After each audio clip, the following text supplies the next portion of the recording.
G'day and welcome to the Aussie Pastor Live. Pastor Michael Worker, I think we've got you on. Welcome. Thank you, Lloyd. Good to catch up with you today. For our listeners and viewers, because this is a podcast as well, just remind us your position in the church, because it's a fairly important one. So I work in our national office. I work as a General Secretary, one of the executive officers for the church in Australia, and one of my portfolios is Public Affairs and Religious Liberty, which is a very interesting space at this time.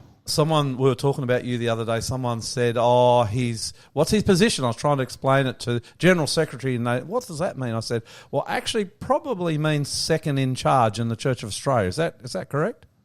Just for our listeners, so they can get a grip of the sort of work you do. One of the three senior officers for the Australian Church. So what are the three senior officers? What are they? So we have the role of President, General Secretary and Chief Financial Officer. So we each cover, I guess, various aspects of administrative oversight and spiritual leadership for the church. And you live in the beautiful city of Melbourne. I do indeed. And just for a reminder of our listeners, you are an avid cyclist. I am. Thanks to COVID, when we started our lockdowns and we're inside 24 hours a day, nowhere to go, cycling became my release, my freedom from the house, which was good for my spiritual and mental health. And are you still cycling? I am, yes. I started cycling. My sad story, and this is the truth, I fell off my ride-on mower, Hunty. Indeed. And I got a serious rotor cuff, I think that's what they call it, injury, where my shoulder split and I'm trying to get back on my bike. I promise you, Michael, every single day now I'm trying to get back on my bike. You know how much weight it can put on your shoulders across the top here? And it's very difficult, but I'll be back soon. Pedaling my 20 Ks a day. What do? You're doing, what are your long rides? A couple of 100 Ks? I did it 200 kilometre ride over year end, but most weeks I'll do a 100k ride on a Sunday or a Friday afternoon. And they're up some of the biggest hills you have around Melbourne too, aren't they? Yes, I love riding in the Dandenongs, just the peace and tranquility of nature. And when you're grinding up a hill at 10k an hour, you can really have time to take it all in. That's for sure. Actually, I quite like going up. Believe it or not, I know it sounds a bit weird, but I actually quite like going up the hills myself. I don't know what it is about a hill. It's kind of a thing of endurance where you look at the top and then you just put your head down and you're going to keep going until you get there. And it's quite an achievement for me when it's a big long hill too. Hey, are the cars... Hey, look, just before we go off cycling, one day I'll have to come back on and tell the story. In May, planning to do a 1,000-mile ride from Washington, D.C. to St. Louis in Missouri. Wow. And it's for a great cause. And, put a bookmark in and we'll come back and talk about it. Well, look, I'll tell you this much. Because you're the boss, and we love you. We love you too, Michael Worker. Hunty will work a time out with you in the next couple of weeks because I reckon that would be a good story. I'd like to see Lloyd on that ride. Can we organise that?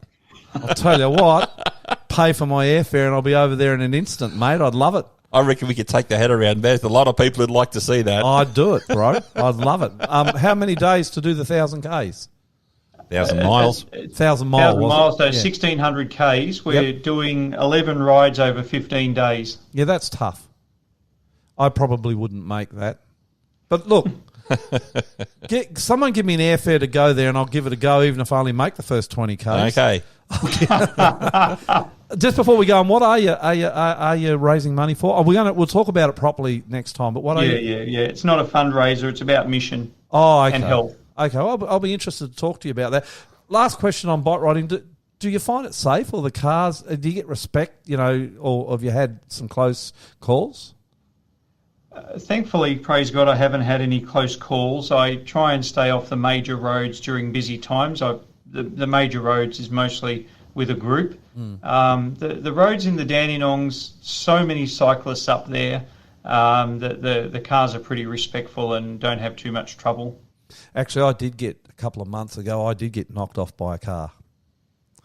Just ridiculous too. You know, we're not supposed to get cranky being Christians, but I got pretty cranky about that, Michael Worker. Well, it's scary, you know. It is. This car knocked me straight onto the ground into the gutter and then just drove off. And I just thought, oh, fair go.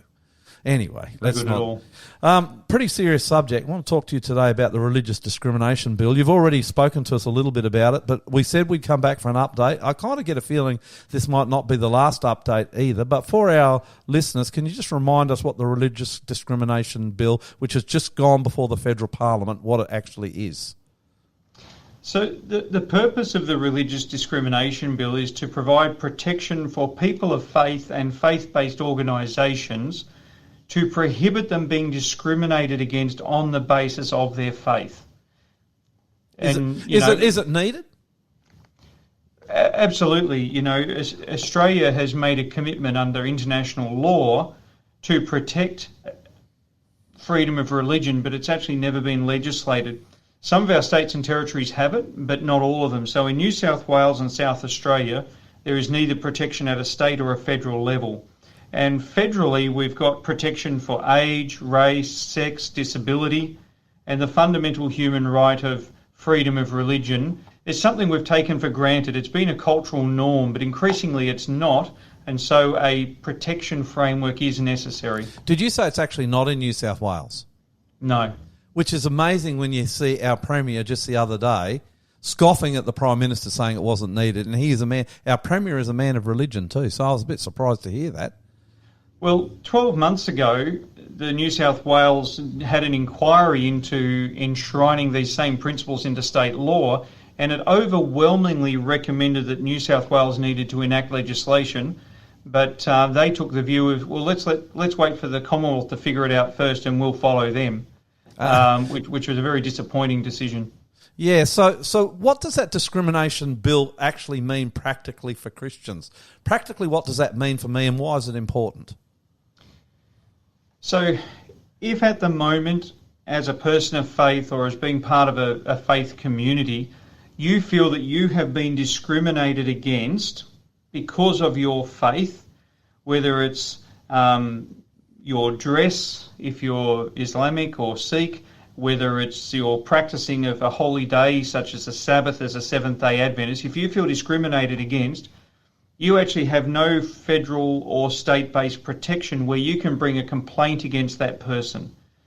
There's little bits of protection here and there distributed in other pieces of legislation, but there's nothing that sort of brings it all together and said, these are the protections that I have to live out my faith. Okay, so the media bringing the same-sex and trans issues into this, is that inappropriate? It's not really about that?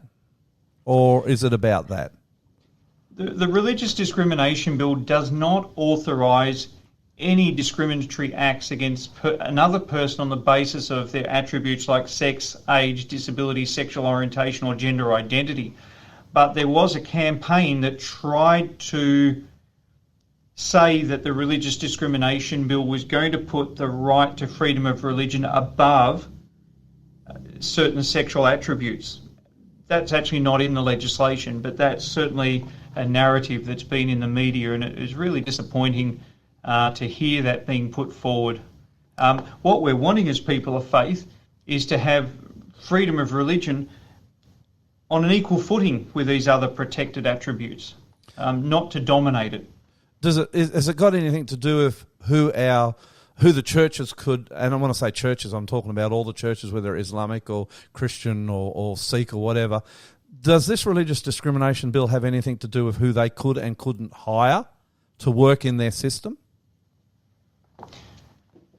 So currently there is protections in the Sex Discrimination Act that do allow schools to discriminate on the basis of sexuality, certain sexual attributes, sexual orientation, gender identity, marital or relationship status, on who they enrol as students and retain as students and who they employ. Now, as I talk to faith leaders and Christian and other faith-based education, no one wants to discriminate against students. We want to welcome all students, and you know, in Adventist education we have students of all faiths and of no faith and of various gender identity and sexual orientation. That's not the problem. But one of the things that has come up is that Victoria has recently changed their Equal Opportunity Act that says faith-based organisations, faith-based schools specifically, can no longer discriminate on the basis of sexual orientation, marital or relationship status on who they employ. And that is really challenging unless we can demonstrate the inherent requirements. And when they go on and talk about this, they say, well, we don't believe there would be any case where you can demonstrate that a maths teacher needs to be a member of your faith or aligned with the teachings of your faith, uphold the ethos. We don't believe that can be true. Yep, the religion teacher, yes, the principal, but not the gardener. And we're kind of saying, but faith is a whole person thing. Yeah. And children, if you start saying to children, look, do what I say and not what I do, it doesn't work, Values are caught as much as they're taught. And so we want our staff to be able to model the principles and the beliefs of the church in the carrying out of the delivery of education. Is this a threat to the school system? If this law fails, could we see a time where Christian education in Australia fails and the schools start to close down because the pressure on what you've just shared, and I agree with you, values are actually far more caught than they're taught, I would say. Yeah. We see that when our kids go to Christian schools, how the retention rate in the church and in Christianity is far greater than if they just go to a state school. But if churches get to a place where they can't hire people who do represent the values they're trying to share to their students, and I'm not talking the Adventist system so much as just the general, and not just Christian, the general church school system, is there a threat that we could get to a place where these schools will start to say, well, look, we just can't do this and close down, and then the state has to bear the burden of these extra students? We claim we're a modern, pluralistic, tolerant society where we welcome a diversity of views, but what we're starting to see in practice is you're welcome to have a diversity of views as long as it fits in a certain bandwidth, as long as it fits within what we deem, whoever we are, the media elites, the lobby groups, as acceptable. And if you go outside of that, well, then that tolerance for diversity no longer exists. And I think, I'm sure there's a number of providers of education and other services who will be starting to ask themselves, if we're watered down to be so vanilla that we're no longer distinctively representing the purpose for which we're established, why would we continue to operate in this space? And what we're looking for in this bill is just to uphold the rights that are there at international law. And that is, there is, at international law, one of the obligations is to ensure the right of parents to be able to provide for the moral and religious education of their children. And if by death by 1,000 cuts, the legislation removes the ability of parents to be able to bring up their children according to the moral and religious education that they hold, then we've lost something really precious as a society. I'm just thinking as you're talking there, and I know you were in the same boat, and Hunty too, how much we've all sacrificed to send our children to, I've sent 4 of our children to faith-based schools, and we've sacrificed a lot of money to do that. And we've done it because it matters to us. And it doesn't mean that our children will necessarily follow the faith of ourselves or even the school that they're in, but at least they've had a grounding and they've had a real choice. What happened to the legislation the other day?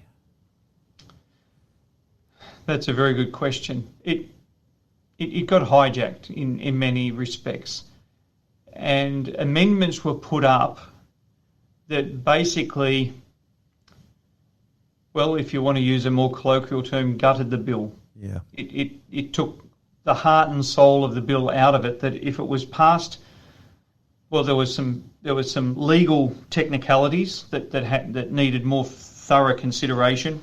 But if it had been passed with those amendments, it would have taken away the key clauses that added strength to providing that protection for freedom of religion. So there's a number of elements I could talk about. There's probably three that are particularly front of mind for me. Firstly, in Clause 12, where it talks about reasonable statements of belief, as long as they're not vilifying, as long as they're not malicious, if you take away the ability of a person of faith to say, I believe the Bible says marriage is between a man and a woman, and that is not protected, well, then it's not a very good bill. It doesn't provide the ability to be able to say what you, as a genuine faith conviction, believe the Scriptures teaches. I guess the second thing is the override clauses. And one of the roles of the Commonwealth is to ensure that state legislation aligns with international laws and international covenants. And in that vein, the override of the Victorian Equal Opportunity legislation was specifically put in there. But as you can appreciate, the Victorian government didn't like that. They've termed it as an overreach. It's not actually an overreach of the Commonwealth's perspective. What they're saying is that the Victorian government has overreached and they're bringing the alignment back. But, obviously different political persuasions will see that differently.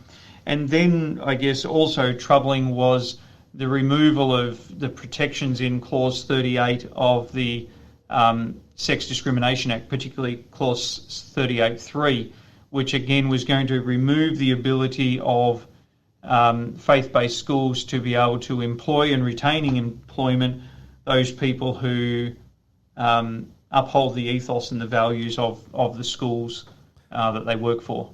Actually, as I'm listening to you there, and you correct me if I'm wrong here, so I'll stand corrected. It seems to me that when the same-sex marriage debate was debated and the vote was taken, that perhaps the Christian and the church movement was lied to when they said basically this is just about same-sex marriage and nothing else will change. Have I gone too far when I say that, or? Look, I think there's certainly a group of activists and others who have an agenda to marginalise people of faith, to marginalise Christian values and belief. And, when I gave testimony before the Human Rights Committee for the federal government a few weeks ago, I received some fairly intense questioning from one of the senators there. And as I went and looked at that senator's social media, there was no doubt that senator was campaigning absolutely to say, we will do whatever it takes to cause the religious discrimination bill to fail. We are vigorously opposed to it. And, and certainly are very clearly aligned with those who are opposed to any protections being enshrined for people of faith. Last question, and I think it's one of the most important. It fell over the other day. The religious discrimination bill, with all its weaknesses, fell over. Now, I'm not sure why it fell over, because of the weaknesses perhaps or whatever, but it fell over. The future. What is the future of this bill? What is the future of religious freedom in Australia? Let's make it a matter of prayer. It's not over. Whether it comes back on to the floor of Parliament before the election or not, I guess, is an interesting matter. I couldn't tell you whether it will or not, but it will keep coming up. It's something that, as a country, we do need to protect. There was a wonderful article by a friend of mine, Associate Professor Mark Fowler, in the Australian newspaper a couple of days ago, which is talking about some of the issues. Christian Schools Australia have also put out some very, very good commentary on this issue. There's a lot of very insightful writing on this matter, but it's something. Look, let me rephrase the answer here. All sides of politics, all the major parties, Liberals, Nationals, and Labor, have all come out of these inquiries over the year end saying we need to protect freedom of religion in Australia. So I think everyone agrees that we need to protect it. What is up for grabs is how good are those protections? Okay. And, unfortunately, one party wants almost a religious discrimination act in name only, with actually very little strength. And there are other parties who are willing to give it a bit more strength and make it a bit more robust and vigorous. But we just got to keep praying. We've got to keep talking to our politicians. We've got to say, as citizens of this country, this is important to us. Don't let it slide. And maybe the best thing we can do is write to our local federal MPs and say, this is important to me. Yeah. Well, look, it's very interesting. I'm guessing this will not be the last time we'll have you on read this particular subject. I think it sounds like, as I'm listening to you, it's got a way to go, and it does matter to us all. Thank you so much. We look forward, Michael, a couple of weeks' time. When did you say you're going to go overseas? Is it? Oh, it's another 3 months away yet. But happy to come and chat about it. Yeah, we'll get you and Hunty to talk about it. And maybe we can chat to you when you get back. You can tell us what it's like to ride 1,000 miles in 16 days, I think you said. Yeah. Yeah, you're a good man. Haven't we come a long way since our days at Avondale University College? Amazing what God has done. It has, and I think God's using you, and you're up there talking to the pharaohs and the kings, and may God bless you as you represent Him at the very highest levels here in Australia. Thanks, mate. See ya. Okay, chat. Thanks for joining the Aussie Pastor. If you enjoyed today's program and would like to find out more about Jesus, our ministry, or ways to support us, go to findjesus.tv